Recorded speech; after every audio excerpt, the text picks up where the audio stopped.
Okay, we'll start off by reviewing the two stories we've already done. First of all, can you tell me the first story we did? Yeah, 2 weeks ago we did a story about the centurion who came to meet Jesus because he wanted his servant healed.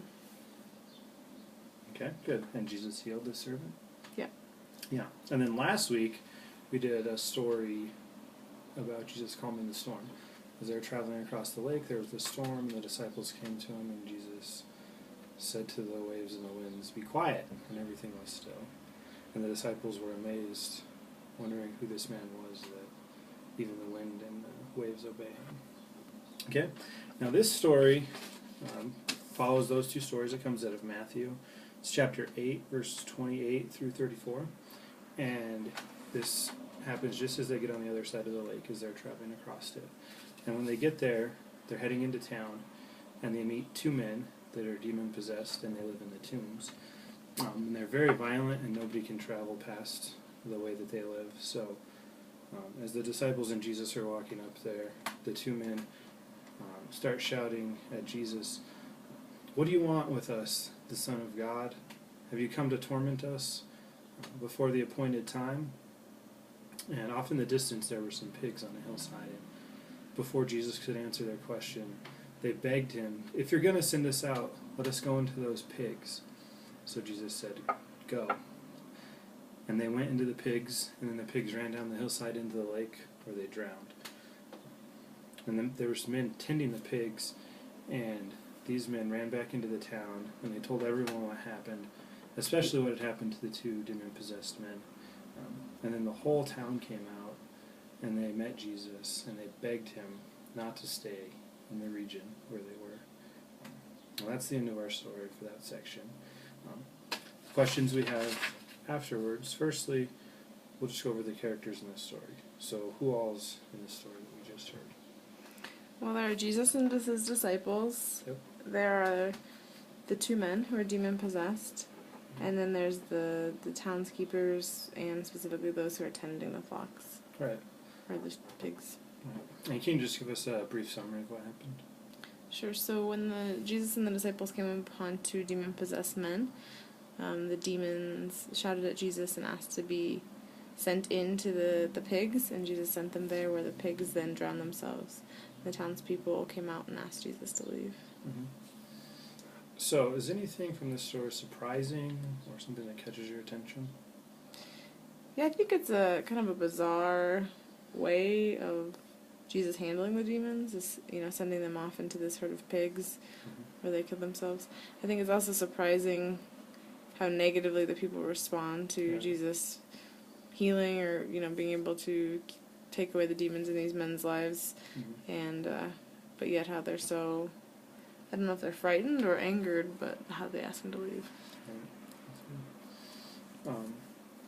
So anything from this story that reminds you of other Bible stories, or something that relates to other stories you've heard?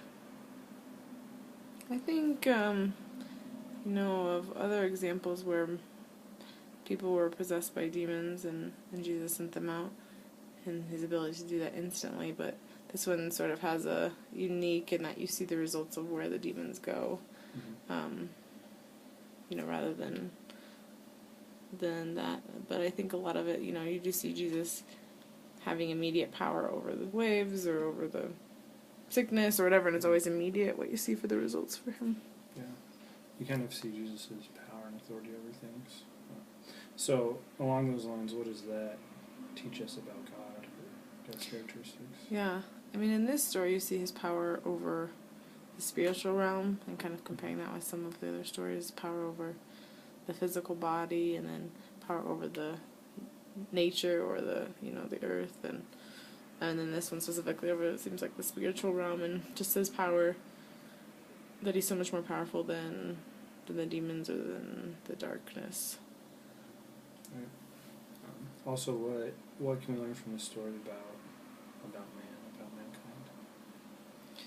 Well, I think obviously it teaches, just the dependence on coming to him, because these men, I mean, they were so violent that people couldn't even pass before them, and in an instant he can take that away. But also I think it can just show why or how man is often fearful of the power of God, and how that might affect their lives, and it's not always maybe in the clean way we want things to result in. So I think you see that people having fear and anger toward the way that God sometimes deals with situations in ways that might wreck their livelihood or might change their plans or whatever, even though it's for His glory and His benefit that these two men would be healed. Okay. And so we've learned about God and man, so what can we learn about evil, and what can we learn about Satan in the story? Yeah, I think it just reminds us how present He is, and I think sometimes in present day we don't see this, or we don't recognize maybe this demon possession, or we don't see it in the same ways that we did, but just to know that it's present and there. And then I think also just to realize that it's still so inferior compared to God and the power of Jesus. Okay. And now last question, it's kind of a two-part question. What sticks out as something that we can imitate and obey from the story, or what is something that we can avoid from the story?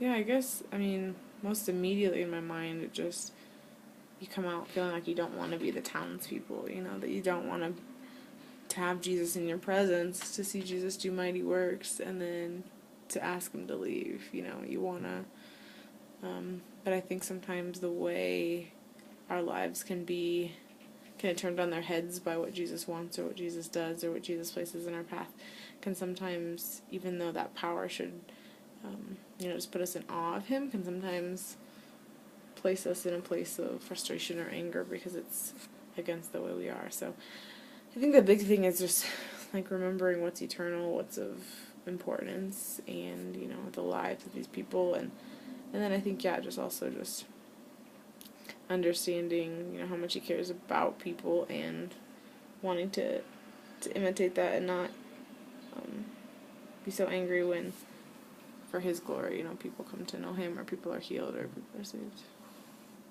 Good. Well, that's all the questions I have, and the story is over, so thanks.